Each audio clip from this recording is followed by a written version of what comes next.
Hello and welcome to the Voice of Intuition podcast. My name is Susan Jane and I believe that trusting your intuition is the best way to live your life with meaning and purpose. Each week you will hear about how you can connect, develop and trust your intuition through the wonderful array of guests we have on the show and my own personal experiences. Join me to understand how your intuition can guide you towards a life full of meaning and loving purpose.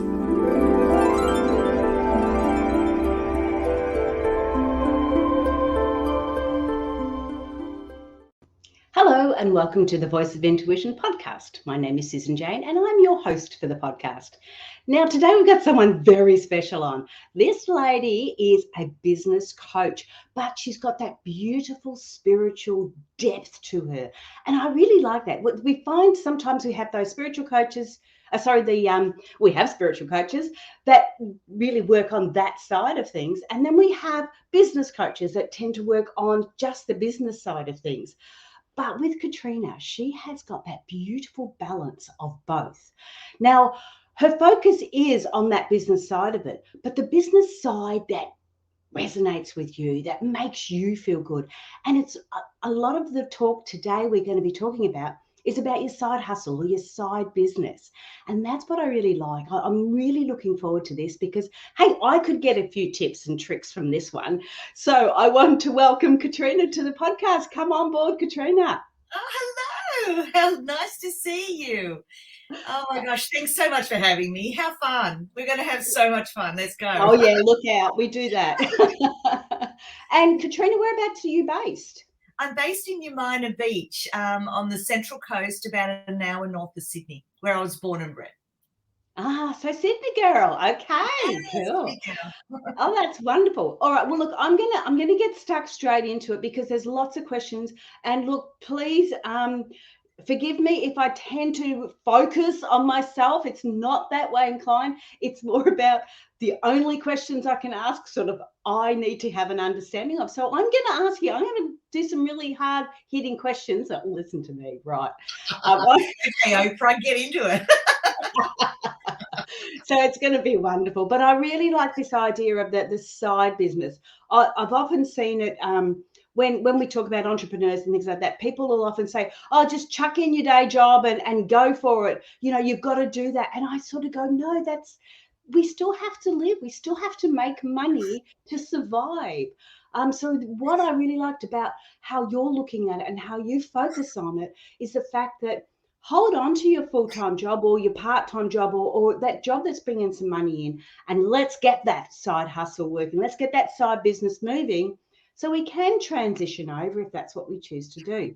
So that's sort of the talk in a nutshell. But what I want to know, first of all, how on earth did you get from point A to point B, where you are today? I didn't listen to my intuition. That's how it all started. So about, it's over 25 years ago, I was in my last job and I saw this ad in the newspaper and it was very advanced and it caught my attention because it was an ad in full color. And so it said that, you know, to have your own business as a coach. And I looked at that ad and it felt like to me, it had my name written on it. It was for me. So, of course, I listened to my intuition because I'm very intuitive, and I met with the guy, and the guy I met with was very strange and unusual. My intuition was screaming, no, no, no, this is not for you, this is not for you, this is not for you. I didn't listen to that. I signed up. I paid $30,000. Once I got into the program, this training sort of program, this development program, they had nothing, absolutely nothing was built, nothing. And all the group started to talk amongst themselves and sort of started to say, have you seen anything? Have you seen anything? Then we sort of realized that it was a bit of a scam. It was a bit of a dodgy situation.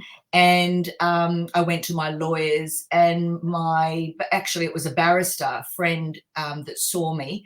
And he said, I'll ask you a question. Have you learned a $30,000 lesson? And in that moment when he asked me the question, it was like the Matrix. It was like every cell in my body changed. And I said to him, actually, I have.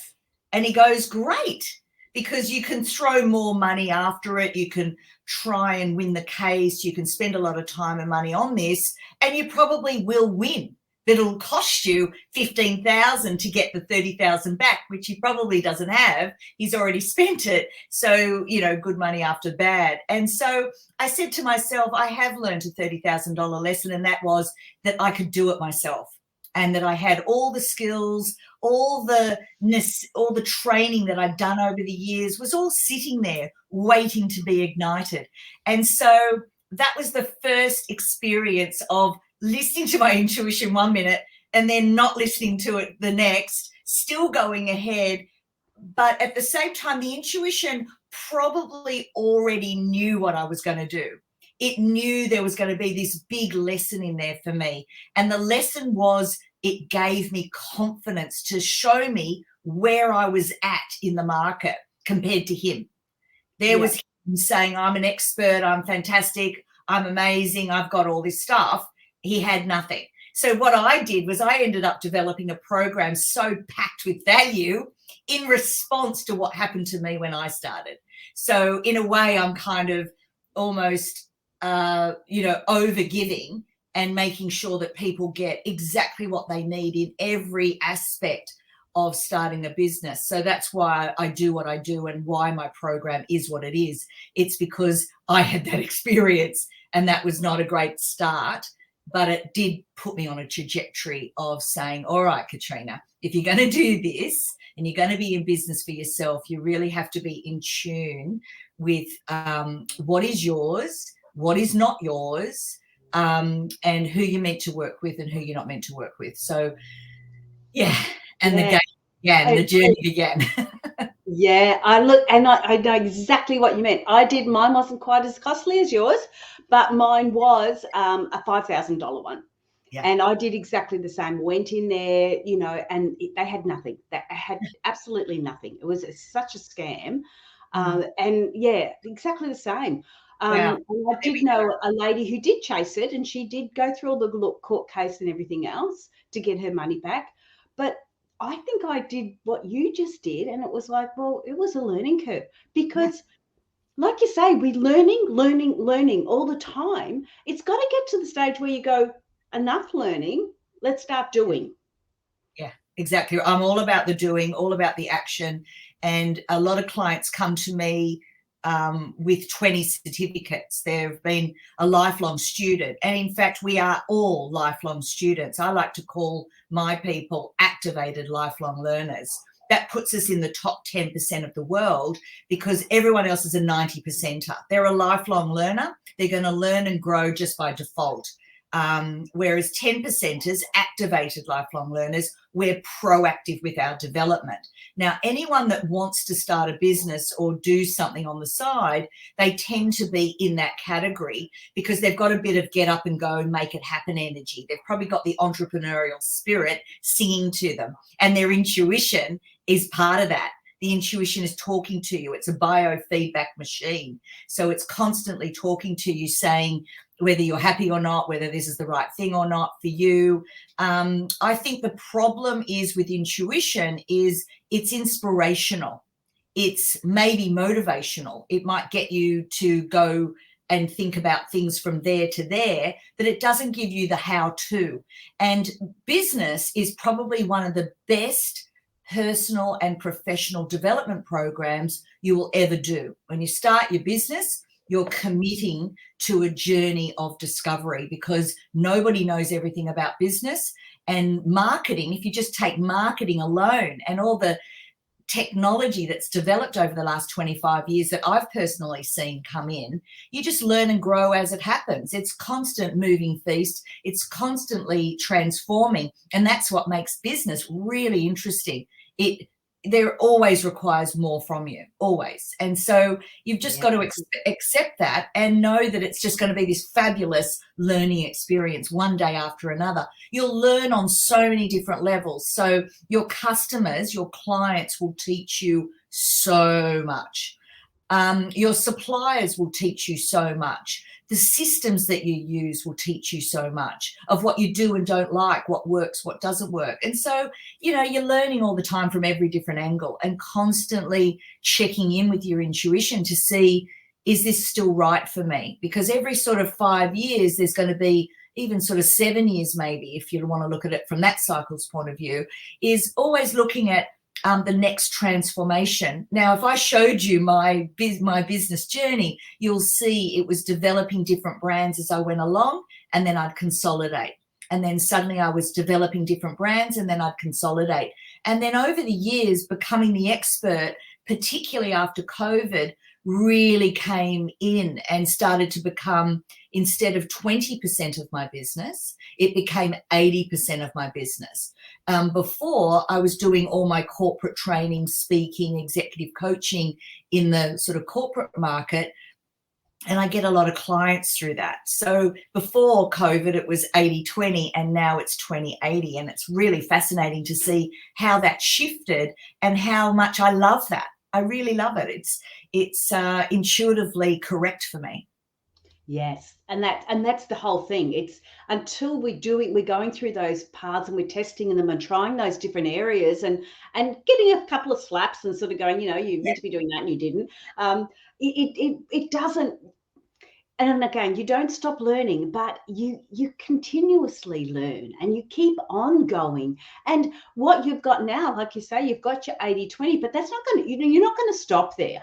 You're going to keep going because, like you say, technology is changing. You don't have a choice. You either give it up or you evolve with it. Yeah. Like my business before COVID was mainly based in Australia with a couple of people from overseas. But through COVID and the use of Zoom, my business now is very international. I've got people working with me in Germany and London, and I've got clients in the US, and I've got clients, the list is long as to where people are located in the world. My favorite at the moment is Sweden. So it's just wonderful to work internationally, Zoom, and we thank COVID for that. COVID, while it was so bad in one way, it was so wonderful in another. And I think intuition is really wonderful to check in with. How was your perception of COVID? Because we can choose to make COVID a real devastation for us. Who did we lose? There was so much loss. There was so much sickness. There was so much fear.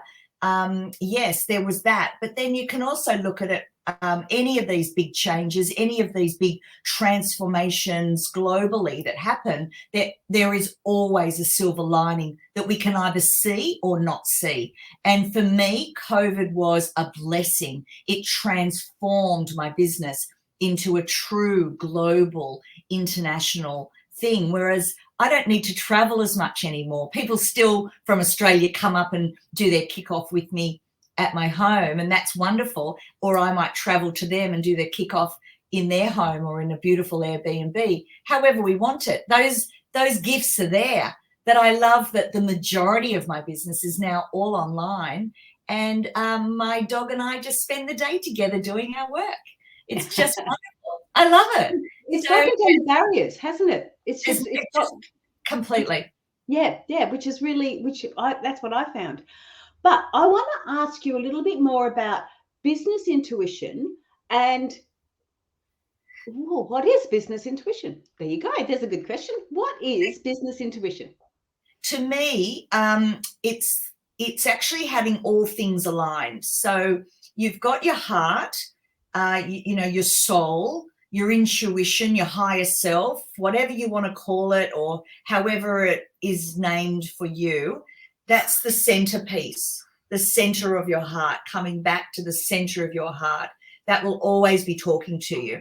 And then you've got your gut instincts, and your gut instincts will tell you this and that.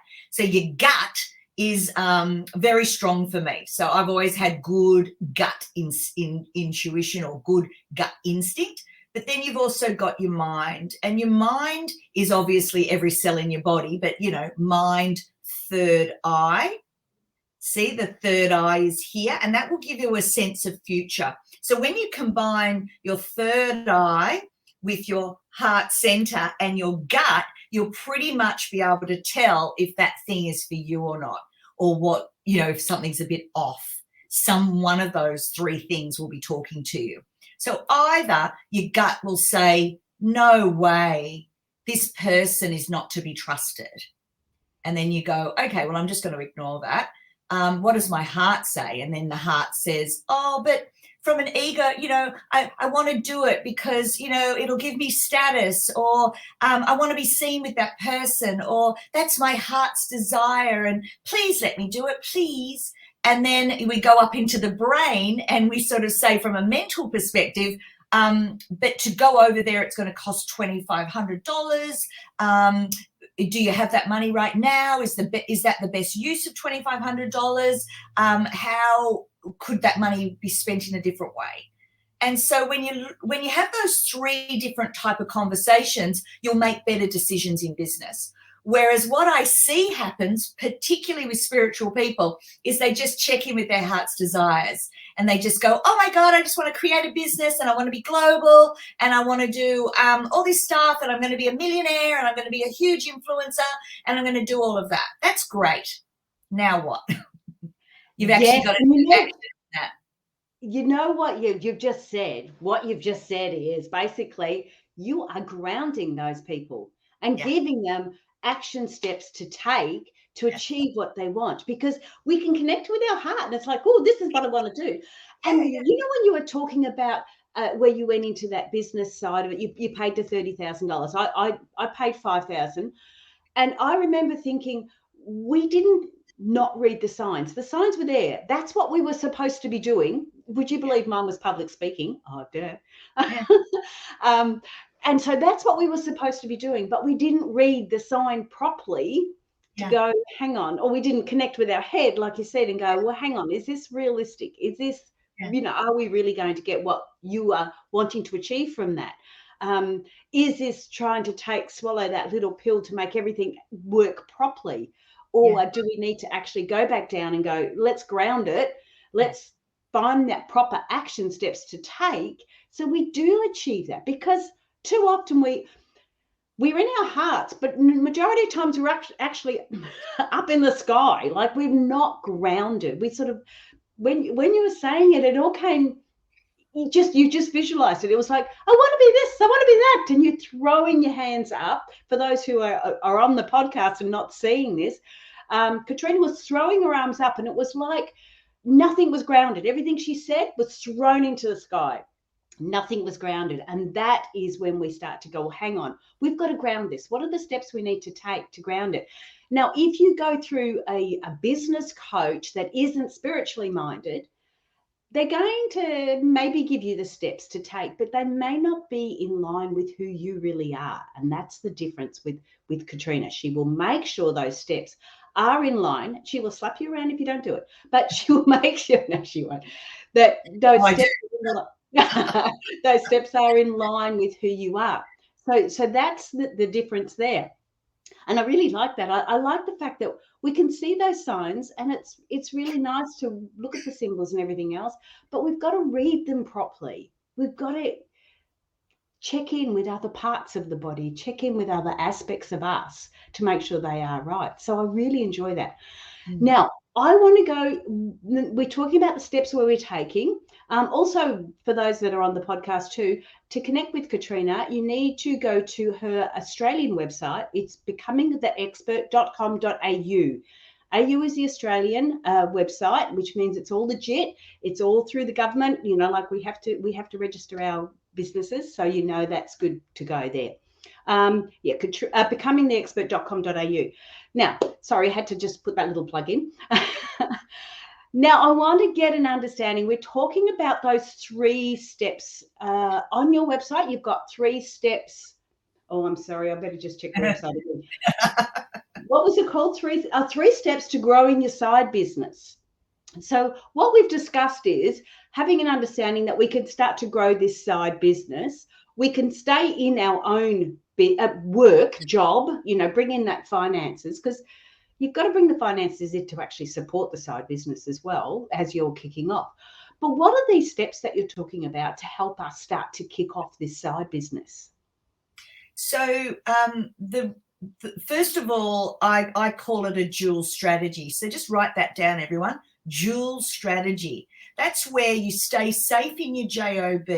You might be feeling a little bit disengaged, a little bit fed up, a little bit burnt out, a little bit disgruntled. But what happens when you start to seriously work on your dual strategy and build and work over here on this goal, you become happy in the now. So the job ends up being the savior because it funds everything we need over here. So just bear that in mind, that you're running a dual strategy. It has a lot of benefits, and you can prove your business model before you start to think about resigning and leaving and carrying on that way. We've got to be sensible Sues. Now, a lot of people out there go, just leave your job, build the parachute on the way down, believe in yourself. If you don't believe in yourself, who's going to believe in you? And jump off the cliff and leave your job. What that does is it adds a lot of pressure. The first thing I've seen over the last 25 years is the money is dwindling. They often spend the first 6 months wasting a lot of that money that they do get from leaving the job. The second thing they do is they don't take action quick enough. So again, the money is dissipated and they end up getting under a lot of pressure financially. Now, you can't be creative and amazing, writing a book and speaking and doing all the things that we're going to do together if you're under financial duress. It's a very different energy than what you should be in. You want to be in a very creative, open, trusting type of energy. And you can't do that when you're under financial stress. So I just wanted to say I've labeled it a dual strategy. So just bear that in mind. The first step that we do is we work with doing a book. And the first thing we do is a book, because what it does is it gives you the rigor of your philosophy, like, who are you? What do you stand for? Create the book, do the rigor of the book. And when you come out at the other end as a #1 bestseller, what you've done is you've now collated your thoughts together. Now, I do that for you and with you and help you. But the book positions you as an expert. The next thing that positions you as an expert is speaking on stage. And when you speak, can you see that you're the one person in the room speaking and sharing your philosophy? And that those two things, the book and the speaking, become your sales and marketing strategy. That's your marketing strategy, and that's where all your sales leads will come from. Everything else is just really either a distraction or a bit of brand awareness or a little bit of top of mind, keeping you top of mind in people's minds. So that's the first part of it. The second part of it is packaging you up. So we want to then package, and from the book, we create a brand, and a brand then becomes a website, your social media platforms. Everything has the look and feel of who you are at your core, at your soul purpose level, at your life purpose level. So we want to package you up. And then the third thing is pricing. Now, spiritual people have a lot of wounding around money, and that all needs to be resolved if you're going to be selling $10,000, $20,000 packages that we've set up in your signature program. So I show you how it's done. I show you what it looks like, but we've got to start with positioning you as the expert, which is author, speaker, packaging you up with the right brand that reflects who you are as a soul, who you are as a light being, and who you are as a personality in this particular lifetime. And then we've got to price it right, because nobody wants to buy a VW. Everyone wants to buy the Rolls Royce. And so I make sure that you're positioned and packaged as the Rolls Royce in your field of excellence, so that you can then truly do the quality transformational work that you're really after, not just a $20 book or not just a $100 online program. You really want to be a signature program at that premium level working with people to actually do the work. Because 75% of online programs are never even open or done. So to me, that's a very hollow win. Not really happy to take your $100 or $200 when I know you're not going to do the work. So that's why I set my clients up with a premium product where the work with their client actually gets done, and they pay for that privilege because there's a lot of work, a lot of value in doing what they do. So that's kind of where I come from, and that's what I've set up over the last sort of 25 years. And that's sort of the 3 steps we go through: position, packaging, and pricing you correctly in your field of excellence. And who knows what that is? Some people know what their life purpose is and what their soul purpose is, and others don't. And that's what we work out. Usually I can pull it out of you within about 15 minutes within that free discovery session. So that seems to be my gift. My genie is sewn, is people come to me going, I don't know. And it's like, fantastic, let's go and find out. And I use my intuition very strongly, connecting with people at that very beginning phase. Because firstly, I only want to work with people that I want to work with, that are right for my soul.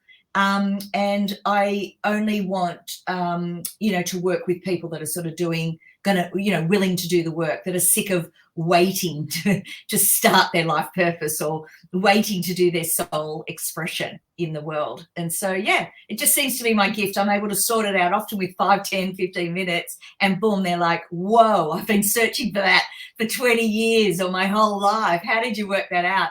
Well, my guides talk to your guides, and they've been telling you all along, but you weren't listening. So they tell my guides and they channel through me, and that you believe because it's physically in front of you. And so that's my job. Yeah, because I was just about to ask, so how can you do that? And what, but you've just answered all that question. So you've jumped ahead of me. Now I've got to think of it. It's my magic. It's the way. What I've been given is that ability to do that. I mean, I'm sure everyone can do it. It's just I do it so often that it's become a bit of a honed skill. Yes. But I love when people don't know, because it's really clear to me what it is. And I get them to tell me their story. Like, they just simply tell me their story. I get them to just talk. And inside the story, I can see all the breadcrumbs, all the clues. And then I start to say, okay, at the end of that 5-minute sort of speech that they've given me about who they are, where they've been, what they're kind of thinking about, what they're into, what are their hobbies, what have they always, been attracted to, and boom, I then feed that back to them, and they're like, how did you know that? And it's like, it's just that obvious. Once they hear it, there's no putting that genie back in the bottle. It's impossible. So whether they work with me or not, they have a direction, they have a focus to now go and do a dual strategy on. Right. Okay. So what you're saying is that free, you've got on your website a free complimentary consultation. Yeah. That's what they're getting from that consultation. Wow, that is huge. Yeah, it's my gift to the world, because not everybody can afford my program. Not everybody can be focused for 12 months and work on this stuff. A lot of spiritual people are broken up into 2 camps. There's the ones that are filled with fear, that if they take it out of the Akashic records and bring it down into the 3D world, down into Earth, down into this dimension, that it will lose all its magic. And so they never do anything about it. They just love that it's all up there, protected, it's ethereal, it's magical, it's flowy. No one can judge it. No one can touch it. No one can hurt it. And it just stays up there as a beautiful dream. And then they die with regrets. And then the other side of the camp is the people that so desperately want to bring it down. They desperately want to manifest it here on the earth. They really want to be the magician in the tarot card pack. Go and grab the magician in the tarot pack and bring it out in front of you for the next week or 2. And and just look at what he's doing. He's bringing it down into the earth, bringing it down onto the Mother Earth, where it manifests. Anything you see in the world that's built is masculine energy. And so what spiritual people want to do is they'll use their feminine energy in the womb to create the idea and inspire the idea and gestate the idea and birth the idea, but it's handing it over then to the masculine energy to then create the structure.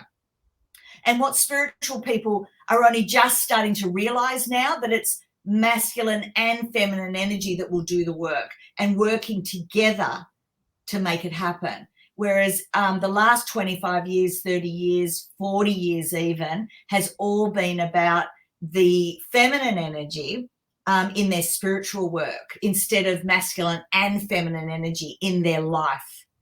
And so once we bring that together, that's where the action starts to happen. So in my astrology chart, funnily enough, there is a masculine and feminine reading that you get in some of these charts, and I'm actually 50-50.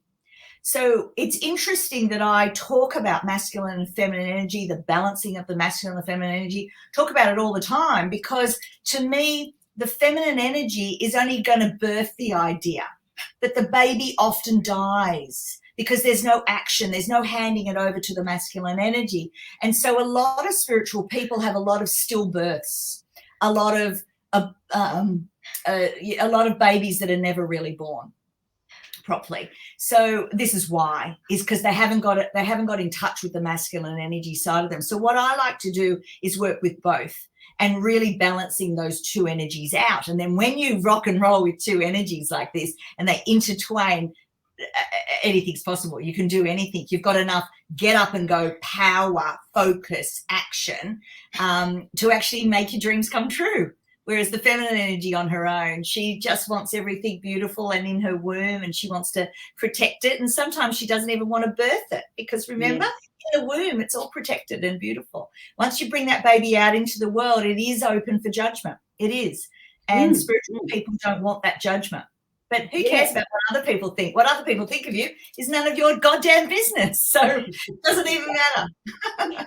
Exactly. But it's true that, like, I could remember going through, my 30s, 40s, and 50s and having all these wonderful ideas, but never actually engaging that until I felt comfortable enough to actually start to put it forward and do some of the things. But majority of times it's usually an upheaval. Like you're saying, you're in a regular job and you don't feel comfortable, you're not feeling happy. There's something going on, and that's where we're sort of going, okay, we need to look at something else. And often it's not until that, catastrophe, for want of another word, but often it's not until something like that happens, this challenge happens, before we actually take those steps. I went back to uni when I was 48 because I was going to do something else, studying again. Oh, for goodness sake. Learning again. And I did a 3-year course 6 months after, and I knew I needed to do that. And I think it's because of the technology that I have now. I knew I needed to do the course, but again, probably didn't read all the signs properly, but got some of them, and followed that, and it was really good. But 6 months after I finished the course, the uni degree, the government changed hands and wiped out all the jobs.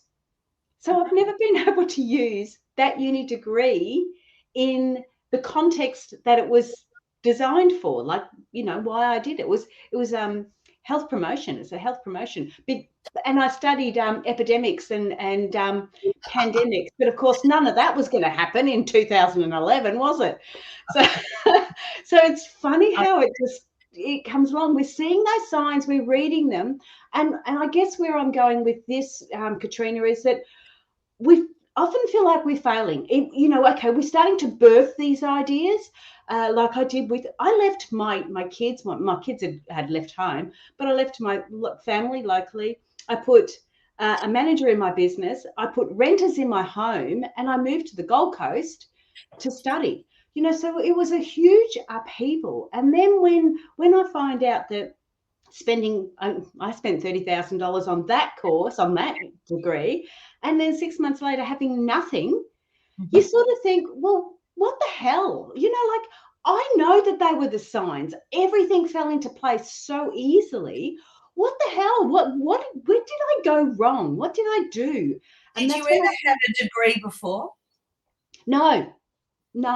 Okay, so who told you that degrees will give you a sense of satisfaction, or where was the status for you? So to me, a degree often is a sense of low self-esteem where they feel that they need that status. Yeah, they need that status. Absolutely. And once they've got the brand of status, I just finished a 20-year emotionally abusive relationship.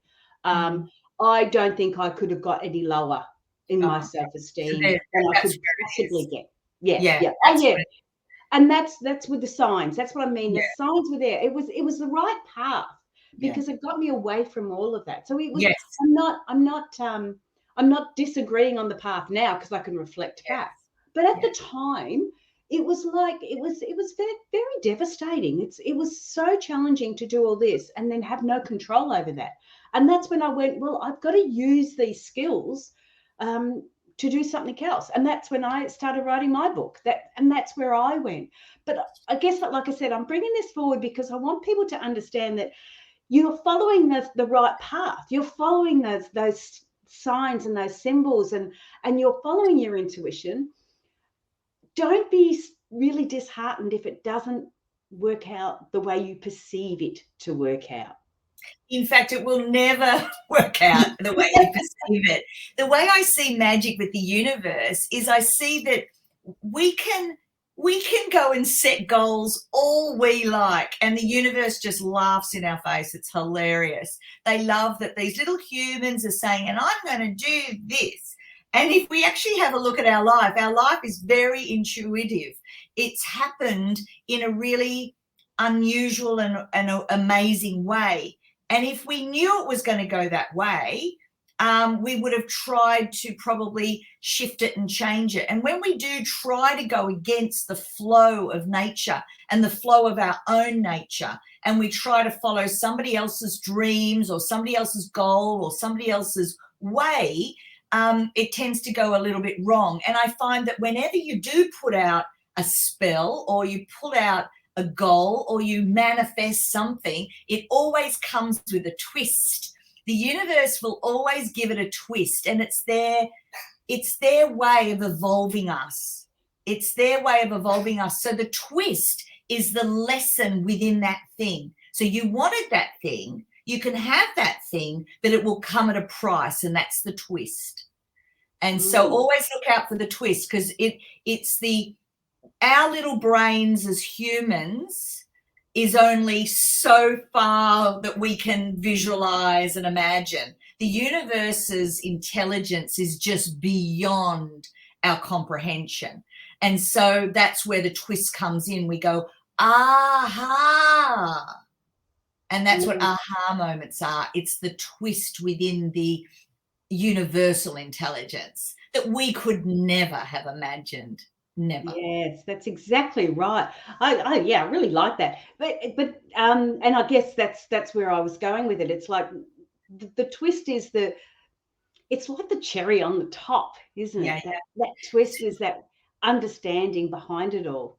Yeah. I'm just picking up a whole bunch of stuff around that story, Susan, for you, that the getting away. So the universe works in the path of least resistance. So with the university degree, it said, if we give her that idea, that inspiration, that gets her away, that gets her moving, that gets her changing her life and takes her from here to here in the quickest way. They also gave you a degree because they said, right, well, that shall do. That seems safe and sensible to everybody on the outside. A degree, everyone understands that. Whereas if you had said, I'm buying a van and going around Australia by myself, nobody would have understood that. Everyone would have been scared for you. But I'm going away to study for 3 years. Everyone goes, I'm calm. I understand that. There's no hassles. And at that time, actually, it's probably the opposite half the time. Oh, really? Everyone was freaking out? Oh, right. People sort of go, why are you doing that? Like, what's the point? And one of the things too, and this is why I knew it was all right. One of the things too, my younger sister, had just been diagnosed with brain cancer. And so she was going to pass well, she did pass halfway through the exam, or halfway through just before the exam, halfway through the degree. And one of the things that she said to me is, why are you doing that? And that I did double take on that, but I just felt deep down that's what I needed to get me going and to get me pushed forward. I very rarely talk about the degree. I don't use it, very rarely have it there. It doesn't really mean a lot to me. If I have to pull it out of the hat, it's usually for the masculine energy to prove something. But otherwise, it's really strange. But I had a lot of pushback, and I feel the pushback was not about me, but about them. My girlfriend turned around and said, why are you doing that? Like, what if you don't get in? And I said, well, if I don't get in on that course, I'll just do another one. Who cares? Like, the fears that come up for people, it's just extraordinary.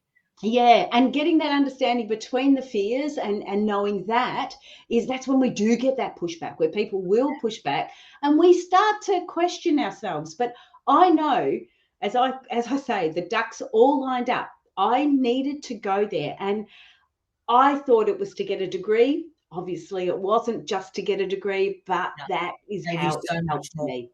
Yeah, it gets so much more. What it says to me when I hear that in the clues, I hear discipline, and when she starts something, she will finish something. So that tells me that you're a serious player and that you're worth investing my time and effort into, because when you start something, you will complete it. Whereas a lot of other people are a bit flaky. They start a whole bunch of stuff and never finish anything. They've got shiny pebble syndrome. And so a big degree like that, something that's 3 years in the making, really says a whole bunch about who you are and how you understand what it takes to complete a project from A to B. And I will put my hand up and say, my book, it was shocking. I agree, isn't it? A to B, but you finished it. You did it. Yeah, and I have had it redone and republished and everything else, and it's fine now. But yeah, definitely wasn't an Amazon bestseller. But I also understand the concept behind that too now. But yeah, it's really interesting. So we haven't got a lot more time left. I just want to just ask a little bit more about becoming the expert. Why is it so important to become an expert? Because sometimes we look at the word expert and you sort of go, oh, bit up themselves, like. And that's an Australian saying, so sorry for the people in America. It's like you're better than everyone else, which actually you are. But here in Australia, we do have that tall poppy syndrome where they like to cut you down. So when you're saying becoming an expert, what does that mean? Like, why is that important? It's a really, really, really, really, really good question, because a lot of people will be unattracted and repel that concept because they think, oh, I'm not an expert. I can't do it. I never want to label myself an expert because we have the tall poppy syndrome. In the spiritual world, we have to be humble and modest for the rest of our lives and never stick our head above anybody else. The way I explain it to get my clients over that hump, because they need to get over that hump. I can't just leave them in that belief, because that belief is not true. What I want people to realize is it's becoming the expert in your field of excellence. And so when you have a look at your mixing bowl that we're going to make the cake out of, nobody has your upbringing. Nobody has your 20 different certificates. Nobody has your life experience. Exactly the same as you. You have all these ingredients that we then mix up into your cake, and that's what you're the expert in. Your cake. And so once you realize that it's not about anybody else, it's not about saying you're better than anybody else, only you know your story, only you know your expertise and the way it's put together and clicked in for you. This is your cake. You're becoming the expert in your cake. Now, once the cake comes out of the oven, you then want to decorate it, and that's your branding. That is unique to you, and it's an expression of you in the world. So you are the expert in your field of excellence, and so people don't know how to bring their excellence together. That's my job. I bring the cake and all the ingredients together, and we bake the cake, we decorate the cake, and we put the little cherry on top, and boom, that's what you're the expert in. And that I'm sure you can receive. Surely you can receive your own expertise. And that, well, if you can't, no one else can. Well, nobody else gives a shit. So,